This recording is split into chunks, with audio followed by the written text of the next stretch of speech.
Bienvenidos a su programa Entre Juristas, un espacio en el cual el Ilustre y Nacional Colegio de Abogados de México aborda temas de interés jurídico. Hoy vamos a platicar de un tema de gran actualidad y que además está todavía en ciernes, se está desarrollando. Es el de identidad digital, para lo cual nos acompañan la licenciada Heréndira Ramírez Vieira, que es editora en jefe de la revista IDC, asesor jurídico, fiscal y laboral. Y el licenciado Jesús Edmundo Coronado Contreras, quien es coordinador de la Comisión de Derecho Internacional del Ilustre y Nacional Colegio de Abogados de México. Gracias por estar aquí. Gracias, Heréndira. Gracias. Muchas gracias por la invitación. Y bueno, para entrar en materia, ¿qué es la identidad digital? Pues mira, ¿qué te puedo decir yo, María? Es un tema bastante complejo, la verdad, de la identidad. La identidad digital, pues la podríamos definir como aquella forma de interactuar o que un individuo realiza ciertos actos, ciertos comentarios, cuenta con ciertos perfiles en el ciberespacio, ¿no? Vamos a poner antes de eso, perdón. Dime.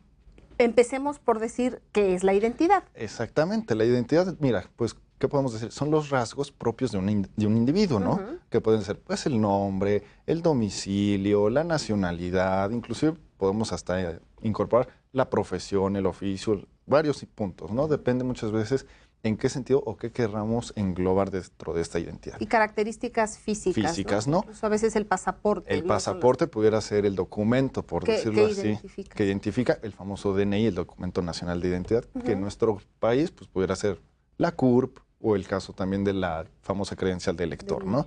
Es lo que más podemos decir que se puede ejemplificar o plasmar la identidad, ¿no? En cuanto a la identidad digital, se vuelve más difícil, ¿no? Porque estamos hablando de que ¿dónde se va a desempeñar esa identidad digital? Pues en el ciberespacio, ¿no? ¿Y qué es el ciberespacio? Pues el ciberespacio pues, es algo tangible, no es algo tangible. Es voy a usar un término un poco, pues no filosófico, pero sí más técnico, ¿no? Es un metaespacio. Sí, sí. Porque no es como si, digamos, ahorita estamos, por ejemplo, en la Ciudad de México. Ahora estamos en el ciberespacio. Pues básicamente no, es un lugar en el que confluimos indirectamente, ¿no? Al mismo tiempo. ¿Qué identidad tenemos ahí? Es un gran interrogante. ¿Cómo podemos plasmar, así como en el DNI, en el mundo físico, cómo plasmar esa identidad digital? ¿Podrías hacer un símil en el sentido de que la identidad digital tampoco es tangible? Tampoco es tangible, efectivamente. Como no lo es el mundo en el que se desarrolla. Justamente, y se vuelve todavía más complejo porque podríamos decir, ¿existe solamente una identidad digital?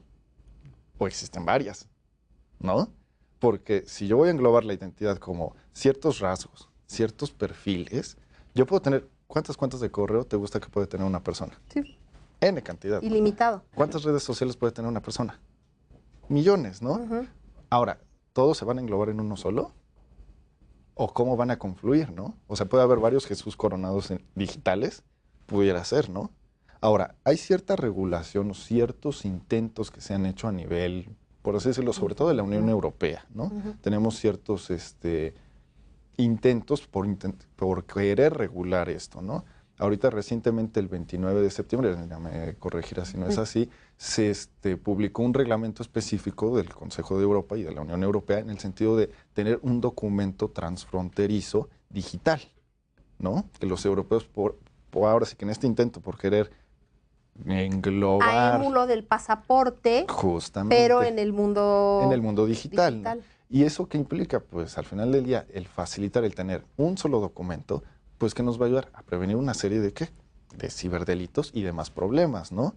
Porque aun cuando no está totalmente exento cualquier persona teniendo aún ese documento de verse ser objeto de algún delito en esa materia.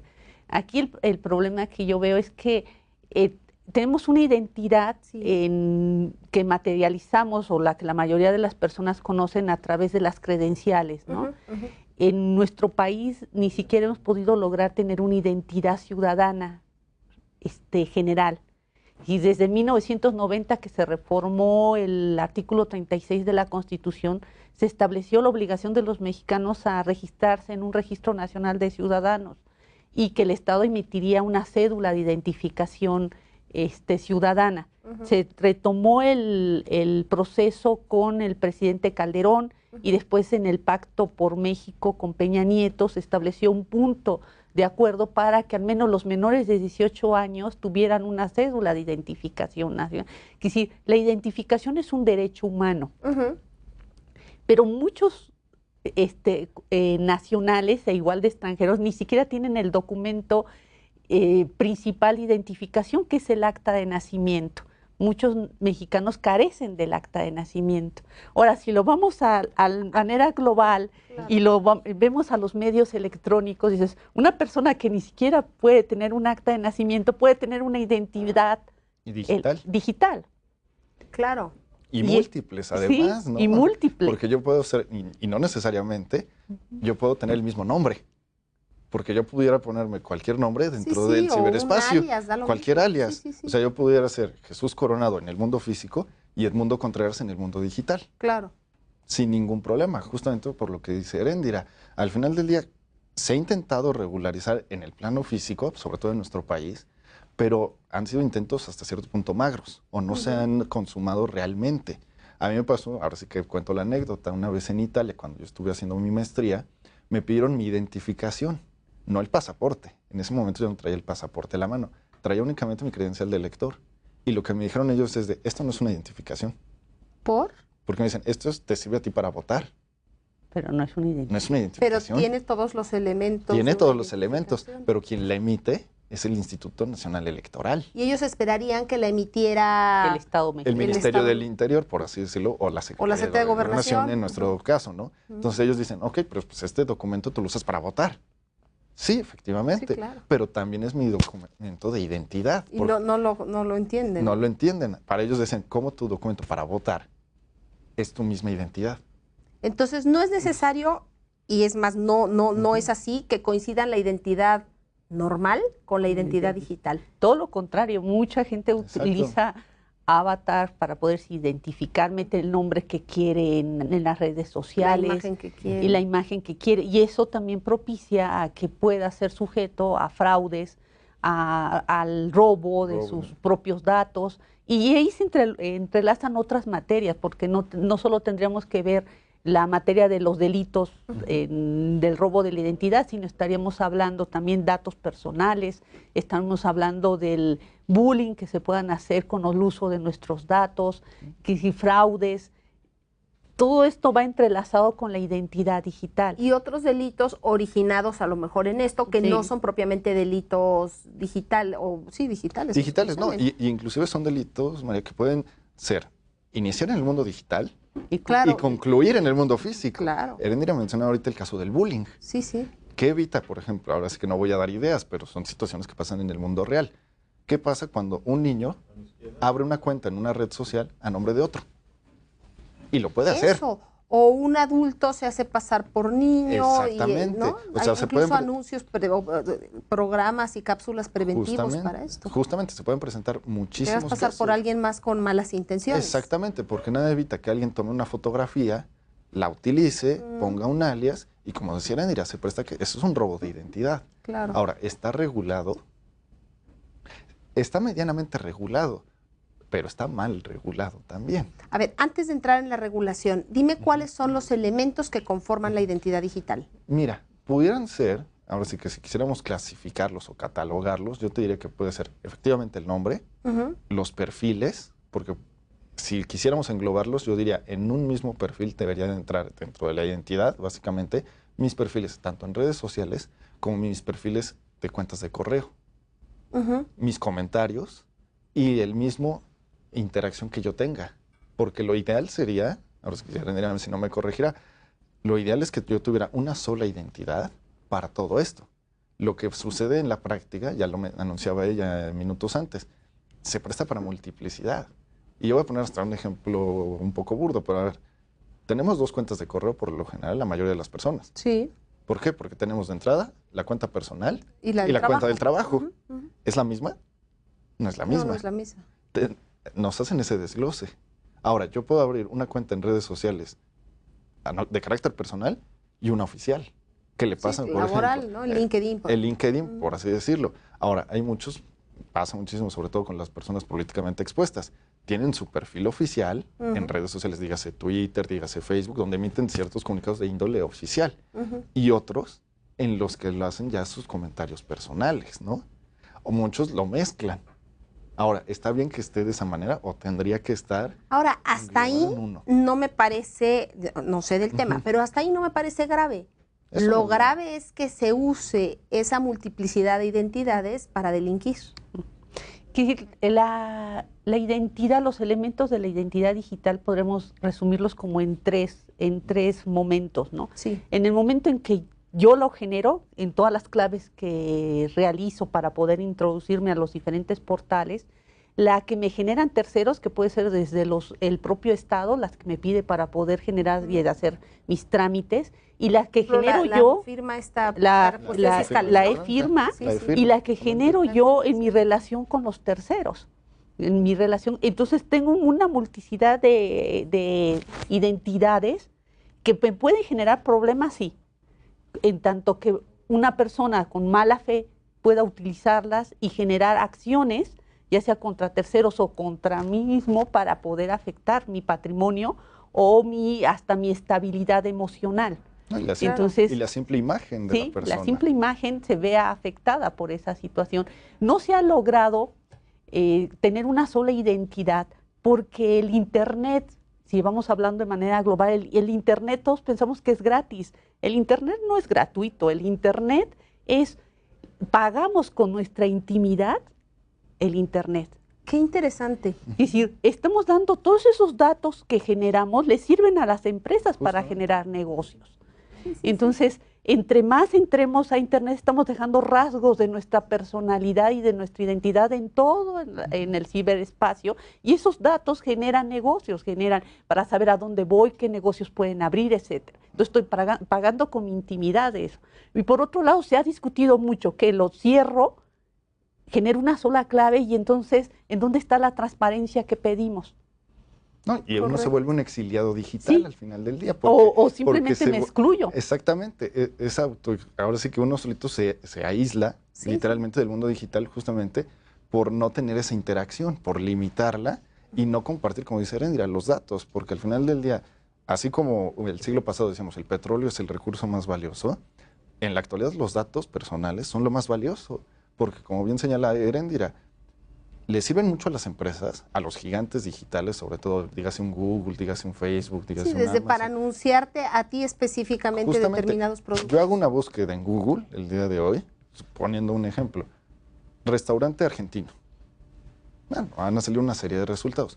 La próxima vez que yo entre a cualquier red social, dígase Facebook, dígase Twitter, dígase Instagram, cualquiera de ellos, dentro de los anuncios que me van a venir, me va a venir, ¿qué te gusta? Todos los restaurantes argentinos de la zona. Y uno dice, mira, qué inteligente es el algoritmo que manejan las redes sociales, sabe lo que quiero. No, ya está predeterminado. ¿Por qué? Porque como hiciste esa búsqueda, ahora te anuncia. Exactamente, y como bien señala Erendira, sobre todo en los perfiles en redes sociales, uno comparte toda la información. O sea, yo pongo siempre el ejemplo.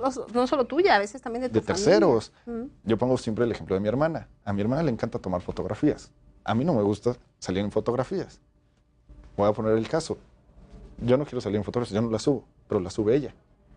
El algoritmo de Facebook ya detecta, ya hace el reconocimiento facial. Claro, incluso sí, impresionante. Entonces dice, ahí está Jesús. Que no se toma fotos, pero se las toma su hermano. Exactamente, pero están ahí. Entonces uno dice, bueno, como decía Erendira, afecta a terceros. Y yo, por ejemplo, veo siempre el ejemplo de Instagram. En Instagram, uno encuentra el perfil completo de una persona. Porque en Instagram uno sube fotos, videos. Uno puede decir qué fotos le gustan, puede guardarlas, puede hacer de intereses, tiene mensajería, tiene todo. Entonces ahí literalmente le estamos diciendo a las empresas del ciberespacio, los gigantes del ciberespacio, aquí están las llaves, aquí está toda mi información.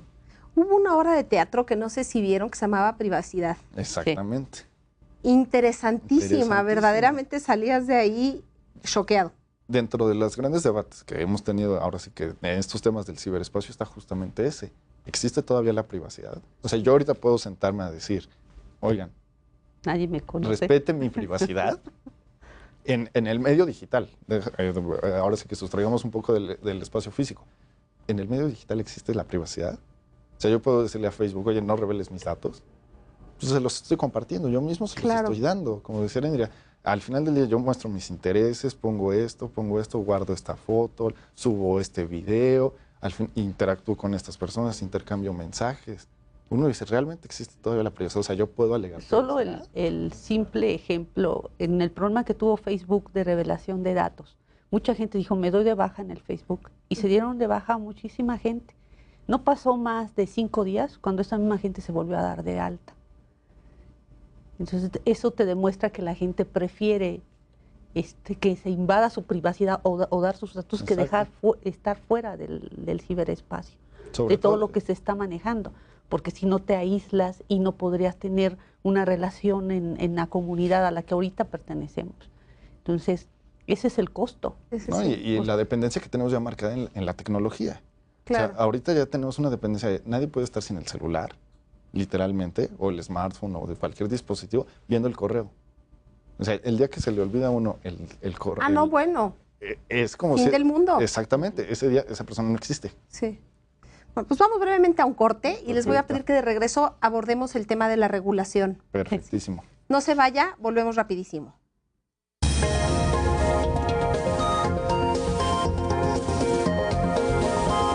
Estamos de regreso en su programa Entre Juristas. Los invito a contactarnos a través de nuestro correo electrónico y de nuestras redes sociales. Nos interesa escuchar sus sugerencias y conocer su opinión. Estamos platicando con Erendira y con Jesús sobre el apasionante tema de la identidad digital. Habíamos quedado en platicar sobre la regulación, qué se puede hacer, porque verdaderamente en el último de los extremos sí es muy grave la suplantación de identidad digital. Mira, antes de hablar de las disposiciones que regulan o que tratan de evitar el robo o la suplantación de identidad, es importante ver también la identidad para efectos de los trámites gubernamentales. Partiendo de que la gente tiene varias identidades digitales. Exactamente. Es decir, eso se ha enfrentado también el propio gobierno. El gobierno sube los trámites a manera electrónica con una finalidad de facilitar al ciudadano la realización del trámite, una forma de simplificar eso. Pero cuando los diferentes sistemas del gobierno te identifican de diferente manera, cuando entras a un trámite, esto en lugar de ayudarte te vuelve engorroso todo el proceso. Entonces, ¿qué ha hecho el Estado para eso? Pues tratar de unificar primero los sistemas que tengan el mismo lenguaje, también las mismas semánticas alrededor del trámite, que nosotros sepamos que la e-firma te sirve para abrir todo, que es lo que utilizamos en el gobierno mexicano. Por ejemplo, el gobierno mexicano adoptó la e-firma. Al principio no, al principio era el Seguro Social tenía su forma, el Infonavit, la Secretaría de Economía otra. Entonces era un revoltijo buscar a ver cuál era mi clave para ingresar a diferentes portales del gobierno, cómo me identificaba ante ese portal para que abriera sus puertas y yo pudiera hacer el trámite. Ahora se consideró retomar la e-firma. Hay como 400 trámites ya del gobierno federal que utilizan la e-firma, pero eso también tiene un alto riesgo. El tener una sola forma de identificarte tiene un problema importante. Cuando llega una afectación negativa, llega en todos lados. Llega en todos lados. Claro. Además, porque la e-firma está sujeta a un certificado digital que controla el SAT. El SAT puede ordenar cancelar ese certificado digital cuando, por ejemplo, no cumples con tus declaraciones en tiempo y forma, entre otros supuestos. Te cancela un certificado digital y entonces ya no tienes tu firma para poder abrir todos los demás trámites. Entonces tiene implicaciones muy grandes. La identificación digital debe de tratarse ya a otros niveles, no quedarse nada más con que mira que puede haber robo de identidad, suplantación, que son muy graves, sino también cómo el gobierno asume ese papel y cómo te da yo creo que la Unión Europea tomó una buena decisión al expedir una credencial física, porque es física, que te permite identificarte digitalmente en los diferentes trámites que se van a hacer en la Unión Europea. Aquí debiéramos de tener una identificación similar para efecto de que yo no esté sujeta para realizar mi trámite a una firma que además está sujeta al cumplimiento de otro tipo de obligaciones y que me impide realizar esas actividades. ¿Y cómo funciona esta credencial que emitió la Unión Europea? Es una especie ¿Como una tarjeta de crédito? Sí, es como una tarjeta con un chip, en donde cual yo puedo, ahí están mis datos y la introduzco para realizar determinados trámites o que la traigo en mi teléfono celular. Es decir, ahí es cuestión de no perderla. Pero es lo mismo que cuando traes tu credencial de lector, claro, que dices, cuídala porque es la única identificación que tiene el mexicano ahorita, actualmente, la que te admite. Entonces, sí sería cuestión de estarla cuidando. Ahora dicen, es que eso es volver a materializar lo que está en digital, pero no hay otra forma de obtenerla. Ahora pasa al otro grado. ¿Cómo van a hacer las empresas privadas para admitir este documento, para también realizar todas las operaciones que yo realizo en empresas privadas, en los bancos? Siendo que son personas morales. Es decir, ¿le van a dar una a todos los representantes o cómo, no? Exactamente, ¿cómo se va a manejar? Sí, claro, porque al contrario de la identidad física, que nos podemos robar la credencial del lector y después hacer los datos y todo eso, es una persona. En el caso de las personas morales, eso sí, ellos sí tienen una identidad digital. El portal de la persona moral es su identidad y también se lo pueden robar, también lo pueden suplantar. Lo puedo clonar. ¿No es lo mismo prada.com.mx que prada.mx? Pues supongo que no. Pero pueden ser iguales. Sí. Pero pueden ser iguales, claro. Y entonces ahí sí también puede haber un riesgo. Y además las personas morales también realizan trámites gubernamentales. Entonces aquí... Y bancarios. Y bancarios. Entonces aquí ya vemos que la identidad digital se convierte en un monstruo de muchas cabezas y que se tiene que solucionar y dar eso porque partiendo de que la identidad es un derecho humano que debe de proteger el Estado. No, y en el caso de las personas morales, ¿quién es el responsable de esa identidad digital? Ahí pues está el representante legal. El representante legal. Pasa mucho, ahorita era que citaba lo de la firma. Cuando se hacen las declaraciones, ¿cuántas personas no simplificamos realmente nuestra actividad y le decimos al contador, aquí está nuestra firma, tú hazla? Es como si yo le enseñara a mi contador a firmar, porque tiene la misma validez. Sí, sí. Es un riesgo. Y yo ante el SAT o ante la autoridad soy el responsable, como la persona moral o como el representante legal. De la persona. Y ha visto y muchos además, casos. ¿qué haces con una persona moral que tiene varios representantes? Sí. ¿Va a ser una responsabilidad solidaria? Exactamente. ¿O no? ¿O la va a detentar solamente uno? Exactamente. O va a ser para casos específicos. Oye, este es el representante para este trámite. Oye, este es el representante para esta área. Este es el representante para esta materia. Se vuelve un entramado horrible. Y como dices, ya entrando un poquito al tema de la regulación o no regulación, existe el debate, sobre todo en el ciberespacio, de qué es mejor, si la autorregulación o la regulación. Muchos nos dicen, y eso es innegable, el derecho y la tecnología no pueden ir a la misma velocidad. No. Yo les digo, ni siquiera es una carrera, ni siquiera es competencia, porque el derecho lo tiene perdido, pero de inicio, ¿no? Ahora, la solución de la autorregulación, yo les ponía ahorita el ejemplo en el corte. El caso de mi cuñado, que era un analfabeta digital. Ahora sí que digo el pecado, no el pecador, porque capaz que hasta nos está viendo. Él no tenía redes sociales. Mi hermana le dice, oye, abre tus redes sociales. ¿Por qué?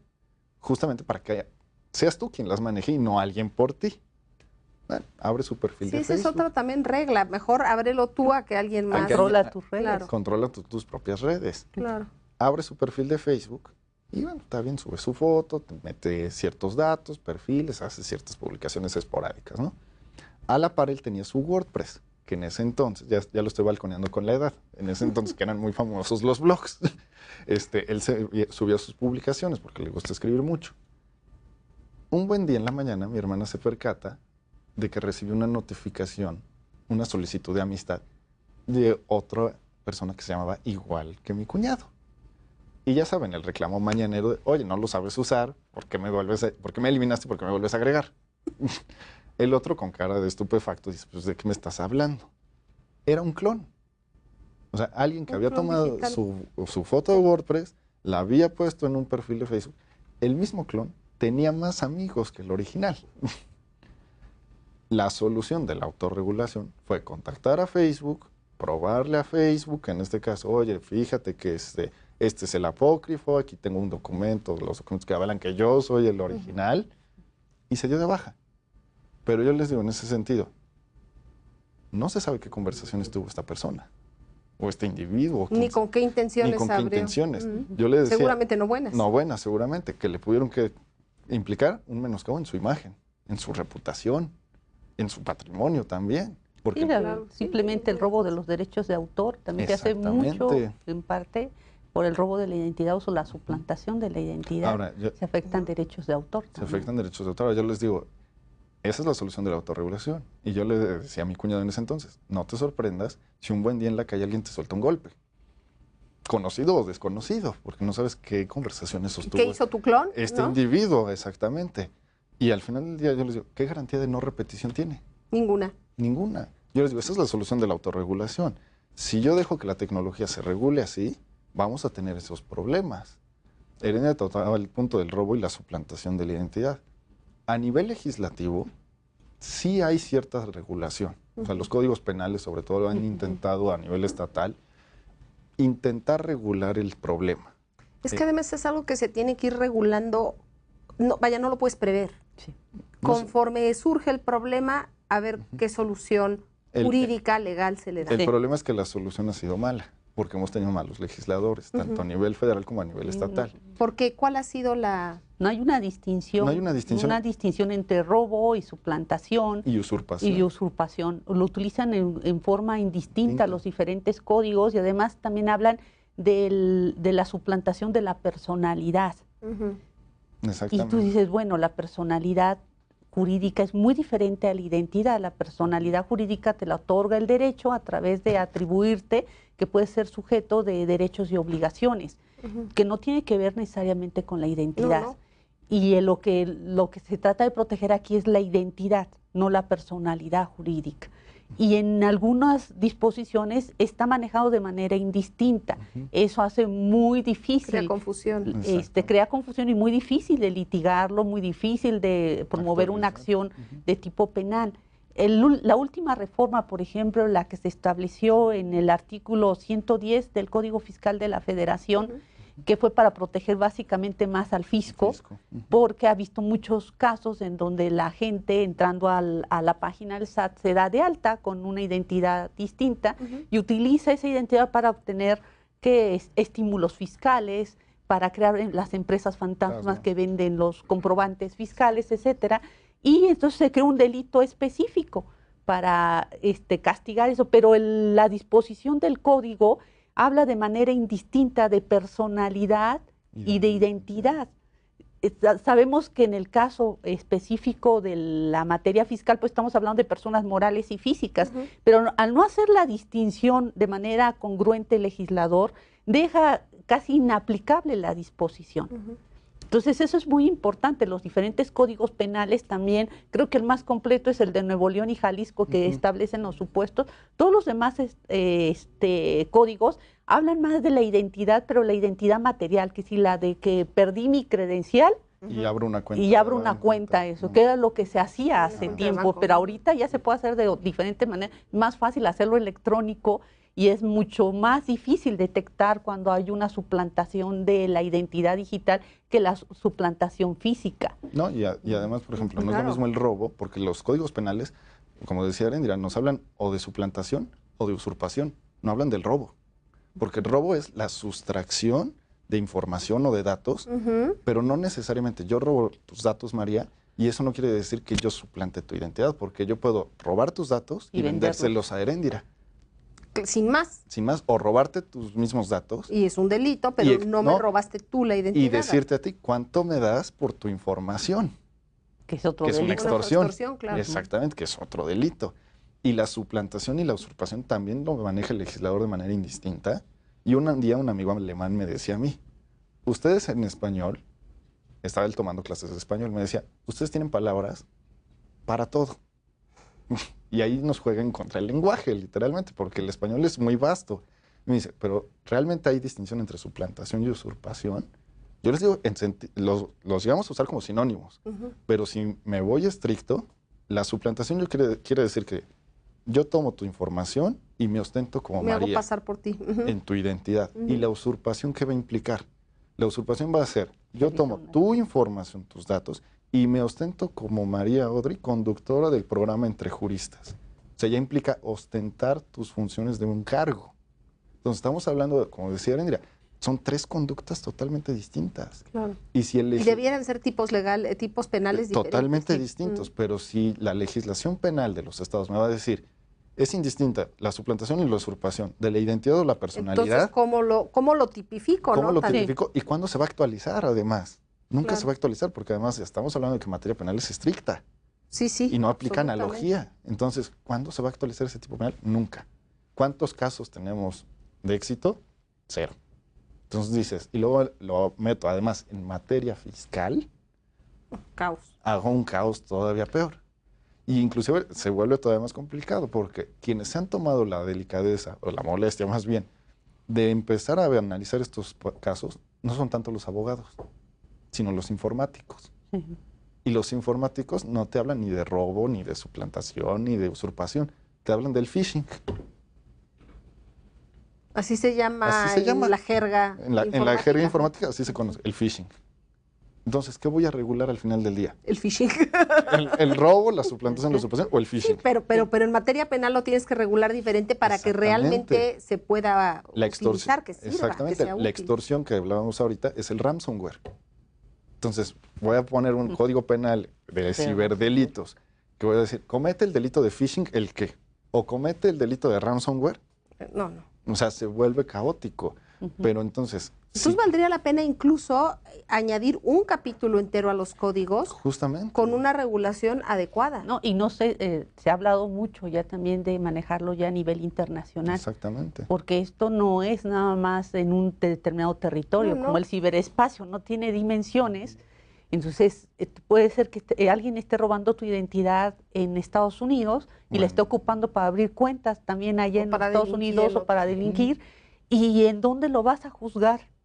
El mismísimo caso del SPEI. Es un enorme interrogante. Entonces debíamos utilizar, quizás ahí sí debía estar la Organización de las Naciones Unidas sentando a los estados para que se preocupen por eso, porque ya es una preocupación importante. Es un tema. Porque aparte, ahorita los que son más atacados o son los niños, en el lado de del ataque a su persona, claro. Como también aquellos que nos sustraemos a los medios electrónicos o que somos ignorantes en esos medios, porque somos más fáciles de tomar nuestros datos y abrir páginas y hacer, porque nunca entramos nunca nos buscamos en Google con nuestro nombre para ver no tenemos no tenemos esa práctica y somos más susceptibles a los delincuentes cibernéticos que les llaman ya ahorita, ¿no? Entonces ya estamos viviendo, parece película, pero realmente sí es de preocupación. ¿Una película de terror? Exactamente, porque el ciberespacio, yo les digo, muchas veces es una amazona salvaje, literalmente, porque es como entrar a la selva donde no hay ley. Entonces, dentro del marco internacional, de lo poco que se ha hecho, está el convenio de Budapest. Pero también, si uno lo ve ahorita a la luz de 2018 que estamos... Ya también está rebasado. Exactamente, ese convenio es de 2001. Y traía muy buenas regulaciones, sobre todo en materia de derechos de autor. Pero ese convenio, a pesar de que no todos los países lo han adoptado, porque salió en el seno de Estados Unidos, el Consejo de Europa y Japón, no se ha vuelto internacional realmente. Muchos países, si bien lo han firmado, no lo han ratificado. México me parece que está en el caso. Cada legislación tenemos nosotros una iniciativa poco brillante de algún legislador en este campo de ciberdelitos, pero en la mayoría de los casos es muy desatinada, porque nos regala ejemplos como el que vemos ahorita de mezclar identidad y personalidad, mezclar robo con suplantación, con usurpación, e inclusive, te digo, en el marco internacional no nos regula, por ejemplo, delitos como ciberterrorismo o este mismo de robo de identidad. ¿Hasta qué punto llega? Entonces, si hace falta, yo les digo, sentar ciertas bases, si bien la tecnología nos va a rebasar siempre, porque siempre va a estar un nuevo adelanto tecnológico, un nuevo dispositivo, una nueva red social, pero al final del día nuestra legislación también tendría que tener ese dinamismo y decir, bueno, voy a sentar estas bases para intentar regular. Que por principio de cuentas tienen que ser adecuadas. Exactamente, voy a poner, como dicen, las reglas del juego. A estos delitos que ya están identificados, que son robo, extorsión, los delitos, usurpación, suplantación.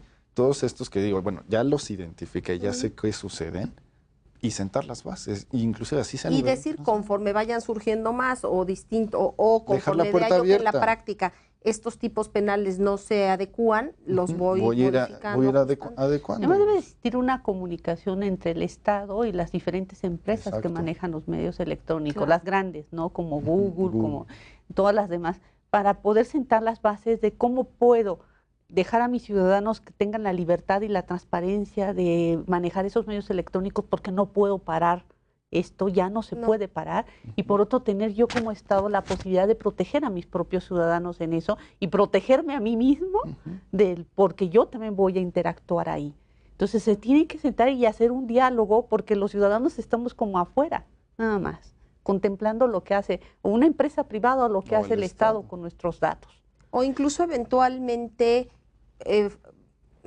formar juzgadores especializados en esa materia. Mucho se ha hablado, incluso ya lo trataba de cómo juzgarlos a nivel internacional, a nivel nacional, porque también hablamos, ¿qué tipo de delitos son los ciberdelitos? ¿Son delitos locales?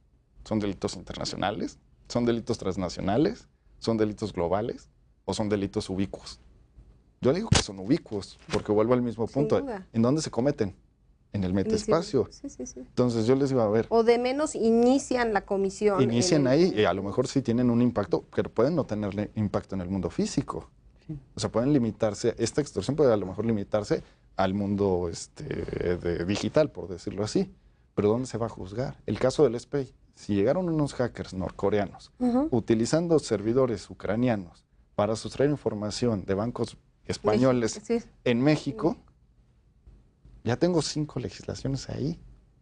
Sí, habría que uniformarla y hacer una, y ¿no? Vía tratado, convenio. Exactamente, sentar ciertas bases. Si bien es difícil, por ejemplo, el caso de la pornografía infantil, que se presenta mucho en el ciberespacio también. Yo entiendo que a ciertos países, sobre todo de corte musulmán, a lo mejor ellos no persiguen la pornografía infantil. Y a lo mejor ahí sí tendríamos que sentar otro tipo de reglas. Pero en el caso, por ejemplo, de robo de identidad, creo que el quitarle la información a alguien más, ese es un delito. Clarísimo. En China, en Estados Unidos, en India, en África, en México, en todas partes. Entonces, creo que sí se podría sentar ciertas bases. Erendira bien anunciaba, decía, el marco de Naciones Unidas puede ser un marco ideal para sentar justamente esas bases y decir, bueno, vamos a lo mejor sí a regular de manera global, sentar ciertas bases, y ya a nivel local, que los estados vayan pormenorizando cómo la van a ir aplicando. Como se ha hecho en el comercio electrónico. Exactamente. En el comercio electrónico hay una ley modelo que estableció la ONU. Y esa ley modelo le ha permitido a las empresas y en general a todos los estados establecer ya sus legislaciones acorde a esa ley modelo, y ya hablamos al menos en el mismo lenguaje. Yo creo que necesitamos eso para regular todos estos cosas que se están presentando en relación a la tecnología y que no vamos a poder pararlo. Porque sería como parar el desarrollo, y eso no se puede hacer. Entonces sí necesitamos ver, el derecho sí va muy atrás de todos estos procesos y nunca lo va a alcanzar. No, hay que ver cómo hacer para que el derecho vaya atrás no afecte la relación entre las relaciones y ponga en riesgo principalmente las actividades de cualquiera de nosotros, ¿no? Así es. Pues vamos brevemente a un corte, no se vaya por favor, regresamos ya mismo.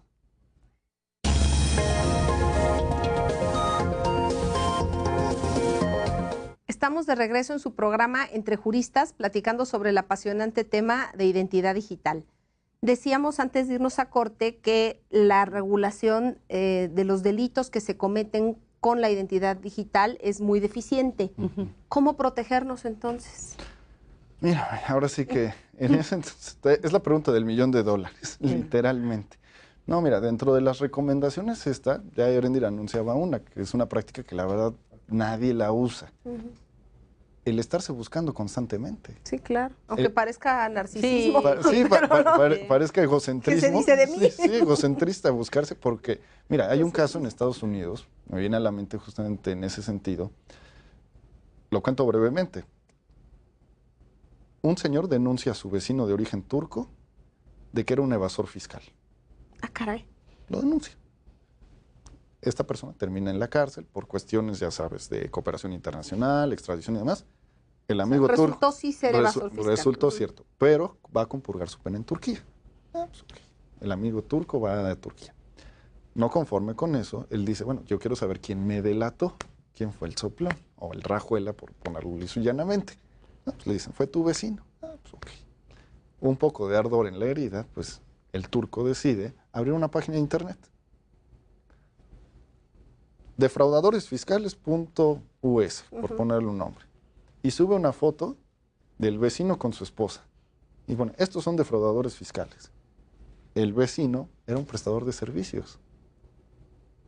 Este amigo turco le paga a Google para que en los primeros motores de búsqueda aparezca su nombre. Aparezca el nombre de esta persona, aparezca más bien la página con el nombre de esta persona, y si buscas defraudadores fiscales en Estados Unidos, apareciera esta persona. Esta persona, ¿sabes cuánto tardó en que Google no diera de baja el contenido, sino que simplemente pusiera que el contenido era dudoso? Tardó más de un año. Y mientras la afectación fue bárbara. Y gastó más de $600,000 en abogados para llevar el asunto a tribunales. Y Google nada más le puso al contenido dudoso. O sea, yo busco ahora es que literalmente en el buscador de Google, el nombre de una persona y veo que su contenido es así una información, contenido dudoso, ¿la contratarías? No. ¿Cómo delimitas la afectación? El daño que sufrió esa persona. Porque ¿cómo se cuantifica? O sea, en 2017 me contrataron 50 personas vía búsquedas en Google. Ahora me contrataron 20. A lo mejor fue porque tu servicio fue deficiente. Claro. O fue por la publicación hay que demostrar qué tanto influyó ¿Cómo lo demuestro?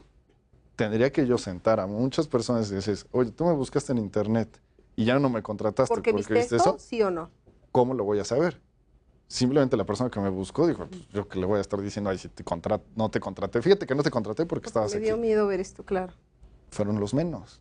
Es un problema. Entonces, el googlearse literalmente, constantemente, sí es una manera preventiva. Y a lo mejor decirles a tus amigos en Facebook, oye, si recibes otra solicitud de amistad de mí misma, avísame. Avísame, dime, no soy yo, para saber si soy yo o no soy yo. Otra de las recomendaciones. Utilizar claves, cambiar las claves. Sofisticadas. Y cambiarlas constantemente. Es un elemento que es entrar a portales seguros. Exactamente. De repente entra a un portal que no es seguro y tiene los robots necesarios para poder robar mi información. Entonces incluso lo avisa, ¿no? Portal no es seguro. De todas formas quiere usted tener los antivirus, tener los actualizar constantemente tu sistema. Y mira, y en tanto no tengamos una regulación real, efectiva, yo diría conocer las mismas políticas de los sitios y de las redes sociales. Que son las últimas que leo. Que son las últimas que nadie lee. Son muy similares, ¿no? Que son muy similares, pero mira, ocurre. Y además son contratos de adhesión. Son contratos de adhesión. No es que puedas pero tan siquiera conocer las políticas y decir, oye, en caso de una suplantación de identidad, ¿con quién puedo acudir? ¿Con quién puedo acudir? ¿O qué puedo acudir? Les cuento brevemente el caso personal. Yo tuve una cuenta de Tinder apócrifa. Y yo, ¿sabes cómo me enteré? Por medio de Instagram. Porque por Instagram me llegó un mensaje de estos que hay que aceptar porque son justamente, como dice Vendera, de los de contenido dudoso. Me dice una persona de origen checo, ucraniano o demás, me dice, te vi en Tinder, quiero platicar contigo. Mi reacción fue, yo no tengo Tinder. Lo que tuve que hacer es ir con mi hacker de cabecera. Y buscarte en Tinder. Tinder no tiene un buscador. Decirle a mi hacker de cabecera, oye, fíjate que me llegó este mensaje vía Instagram, ¿qué podemos hacer? Efectivamente, el hacker entró a Tinder, me dijo, sí, mira, tienes este perfil, tomaron tu misma foto de Instagram, la pusieron aquí y está abierta desde tal fecha. ¿Quieres que la quite o quieres tú tener las claves? No, pues dame las claves. Claro. Pero esa es la solución, nuevamente, de la autorregulación. Sí. El ver tú mismo cómo te proteges, cómo te defiendes, qué haces. ¿Se sancionó a la persona, individuo o demás que hizo esta cosa? No, claro. Encuéntralo. Ahora, al final de lo que busca uno, más allá de que se sancione, tristemente, es lo que se busca. En vez de que se sancione a la persona responsable, uno busca recuperar su información. Sí, claro. Entonces, al final del día, ¿qué haciendo? Estamos contratando mercenarios digitales. Por más éticos que sean estos hackers, ¿no? Entonces, es un problema. Ahora, las recomendaciones, efectivamente, como dice Vendria, tener las cuentas en redes sociales, pero que uno las maneje. Sí. Cambiar las cuentas, las claves de acceso constantemente, hacerlas más sofisticadas, tener los antivirus y el estarse googleando constantemente. Ahora, si estamos hablando de una persona moral, se vuelve más complicado. Es más complicado porque la persona moral tiene que tener a los empleados correctos en el lugar correcto. Es decir, si voy a manejar redes sociales, si voy a manejar una página, tengo que tener un empleado que si las va a manejar, conozca y que además me proporcione las claves. Claro, y que porque hay muchos casos en donde se va el empleado y las claves se las llevó y esa es la venganza, ¿no? Borro tu información, empiezo a subir información falsa a tu propio portal y te genera un enorme problema. ¿Y qué sanción tengo? En el caso de claves gubernamentales. Las claves gubernamentales y las bancarias son realmente personales. Sí, claro. El proporcionar mi fiel o mi e-firma al contador o al abogado para que haga los trámites es ponerme en un alto riesgo. Ha visto muchos fraudes por esa situación. Entonces tengo que tener seguridad de que al menos esos datos, los que son las bancarias, mantenerlos en secreto. Sí, por supuesto. Pues, y bueno, y en el caso que platicabas de la persona esta a la que se difamó, también creo que habría que plantear legalmente un derecho a réplica. Exactamente, ¿no? Y una reparación del daño, porque al final pero antes que nada que me escuchen rápido que no soy yo, o que no, que sí soy yo, pero que no cometí, que no soy defraudador fiscal, el ejemplo que ponías, o que no cometí ese delito. Exactamente, sobre todo que la solución de Google no fue la adecuada al final del día, porque Google debió haber dado de baja el portal, no que lo maneja como contenido dudoso. Entonces, al final del día también le sigue menoscabando la imagen a esta persona. Y ahora no es nada más el turco que abrió el portal, también es la empresa, porque la empresa ahí sí es responsable de tener conocimiento de lo que está haciendo y no darlo de baja. Claro. Ahora, esta persona, ahora sí que como creativamente, otra opción, abrió una ONG para proteger justamente este tipo de casos. Entonces, obligan también a las personas a tener que variar su esquema de vida, literalmente. O sea, allá no ofrecer el servicio al que estaba realmente dedicado y variar sus servicios para poder sobrevivir. Ahora, también se vuelve relativo justamente en cómo cuantifico el daño que le causaron. Que era lo que exacto. Decíamos. O sea, ¿cómo puedo decir? Heréndira me dejó de contratar porque me vio en Google. ¿Cómo sé que Heréndira me vio en Google? A menos de que ella me diga. Sí. ¿Cómo puede ser eso? Y más si yo hago una oferta al público. O sea, si yo pongo en mi propia página de internet, ni idea quién te buscó, ni idea quién me buscó. A lo mejor, justamente, yo pudiera decir, tu calidad del servicio bajó, por eso te dejaron de contratar. Claro. Y pruébales que no. Pruébales que no. Es que mi negocio iba creciendo. 2016 tuve 5 ventas, 2017 10, 2018 bajé a 3, que fue en el Inter que abrieron esta página. Se vuelve muy relativo. Claro. ¿Cómo lo compensas? Y otra cosa, por ejemplo, son bueno, eso no es propiamente robo de identidad digital, pero las malas opiniones que alguien puede vertir sobre servicios. También. Y además que lo hacen a veces a través del anonimato. Del anonimato, claro. Porque no hay una identidad, no hay una plena identificación. Y aparte hay otro tema, ¿no? Cuando fallece una persona, pues tú van y te levantan tu acta de defunción y con esas empiezas a dar de baja todo. Pero no hay acta de defunción para el ciberespacio. No hay un acta de defunción para el ciberespacio. ¿Cómo se maneja la muerte digital? ¿Cómo se maneja la muerte digital? Y ahí hay problemas, ahí hemos visto unos temas interesantísimos al respecto, porque si hay una herencia digital, por ejemplo, la gente que crea blog, que tiene sus páginas, que tiene muchos seguidores, fallece. Las cuentas de correo. No sé, que a lo mejor te importa. ¿Quién puede dar de baja el portal? ¿Con quién me tengo que dirigir para que no siga la imagen eso? Hay el olvido, como le piden el derecho al olvido, que se está manejando en Europa muchísimo, y que tiene que ver también con la difamación que puede haber de una cierta acción que realicé hace muchos años y que siguió un procedimiento, se olvidó y todavía sigue ese acto ahí en el proceso. No, y se complica más, por ejemplo, en el caso de menores de edad. No hay forma de controlar. ¿Quién hereda las cuentas de menores de edad? Tendrían que ser los padres. Sí, sí. Pero ¿cuál de los padres? ¿Los dos? No, y sobre todo, ¿hasta qué edad, a partir de qué edad pueden tener cuentas? Los mismos correos electrónicos. Los niños crean perfiles falsos para poder entrar a Facebook, porque Facebook es una edad diferente. De edad diferente y entonces estás hablando con alguien que realmente no es. Y esas conversaciones, sobre todo, ¿con quién son?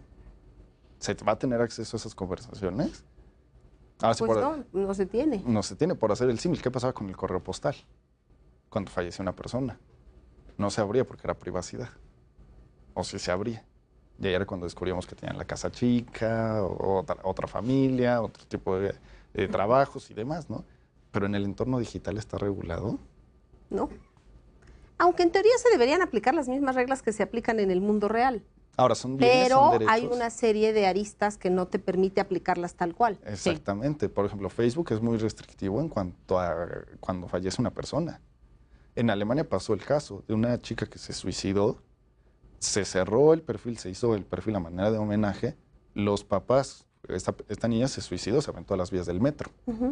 Los papás tenían la duda de si el novio la había incitado al suicidio y querían ver las conversaciones.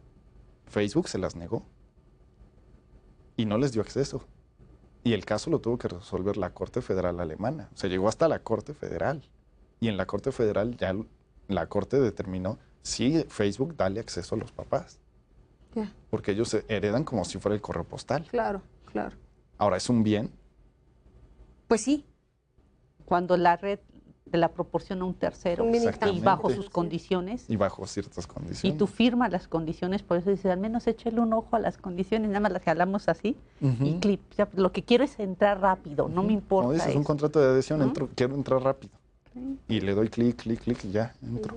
Sí, y pues qué ganas de seguir platicando de esto. Lamentablemente nuestro tiempo es limitado, pero les puedo pedir que antes de despedir el programa me regalen una breve conclusión.